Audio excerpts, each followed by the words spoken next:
Oh, you just stopped in time. He danced all the way through. One of your favourite songs, clearly. Life is a roller coaster. Go on, what a song. It has been a roller coaster, hasn't it, for Ruben Amorim? A year in charge. Yeah. Have they got any better in that time?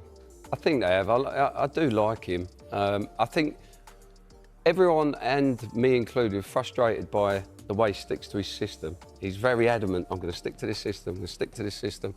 But I think he's brought in a few players now, in Buemo and Cunha and other players that he's brought in that are suited to that system, they're effective in that system, and you're seeing an upturn now in their performances as a club and as a team. Do you kind of respect the fact that he says, when we were talking about discipline in the past, weren't we? He's saying, well, this is what we're doing. Yeah. This is my way, and we're doing it this way, whether you like it or not. And he has stuck to it. Is there something to be admired there? Yeah, I think maybe that he's used that as a fundamental of discipline that he has, that we're sticking to this system, they're my rules, this is how it's going to go.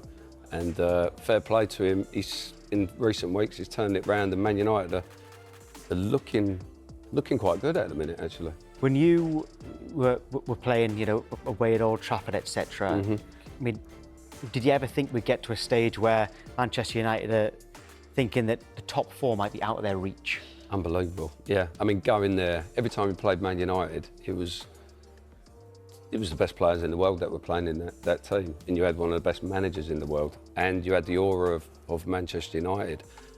That's, over the last 10 years, has faded away, and they need to find that again. They need to utilise the Man United effect, the Man United aura. They need the manager to come in and really be effective, and they need the players to perform. And it looks like they've brought in players that are the Man United type players, and they're producing now. So fair play to Ruben. He's stuck at it, and he's been highly criticised, hasn't he, bless him? Well, he has, but they have turned since just before last international break to now. They've gone unbeaten. They're 7th in the table. What do you think their aim is now? I mean, it was title or nothing for Manchester United. Right now, after a poor season last season, I think they finished 15th in the table. What would be a good season this season?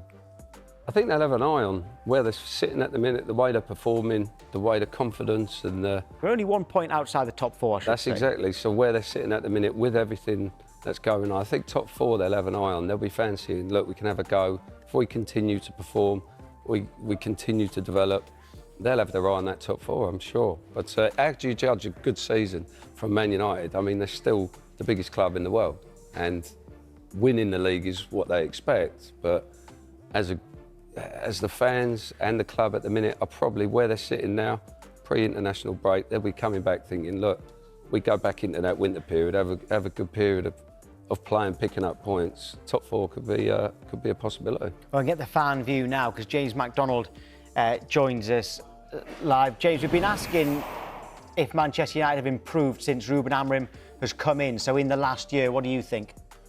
Yeah, absolutely improvement. Like I've always been saying, it's been incremental improvements. But looking at where we were as a club last year, not so much just on the pitch, we've massively improved. Is the jury still out on Amorim? For me, no. I think he's kind of proven himself that he's moving us in the direction that we need to be going in. He's managed to kind of weed out a lot of the players that we didn't really want at the club, who didn't want to be at the club, and he's doing things his way, and we are seeing green shoots of recovery there.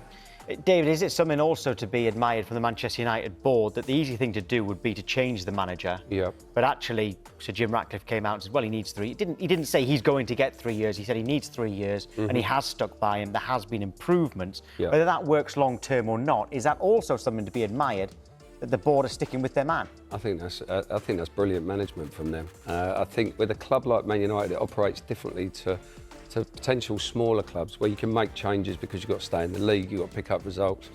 I think what they're trying to look at is build a long-term project. I think Arsenal did very well with Arteta in the early days. They trusted what he was doing, his methods, and you can see this season that potentially it might finally pay off for him. So I think Man United have sort of followed that template, and I think it's a good decision. Yeah, a lot of messages on the bottom of the screen, kind of a mixed response as to whether Manchester United are better than they were this day last year. But James, I mean, in the last year, you've won at the Etihad. I believe you've won at Anfield as well, haven't you? But you've also lost to Grimsby. How are you going to get that sort of consistency and have the highs outweigh the lows? I think long term the highs will outweigh the lows, but yeah, that Grimsby night at Grimsby was a bit of a low point. But yeah, we have had some stuff to cheer about. But I think going forward, there's going to be more happier days than Grimsby days like that. I mean, look at that. That was a moment, wasn't it? Yeah, it was a bad night for you and the fans. There was a message on the bottom of the screen there from someone called Ian saying that Manchester United will never return to the days of Sir Alex. Is that quite, I suppose, realistic because of the strength of the Premier League, or have you got hopes that you can do that?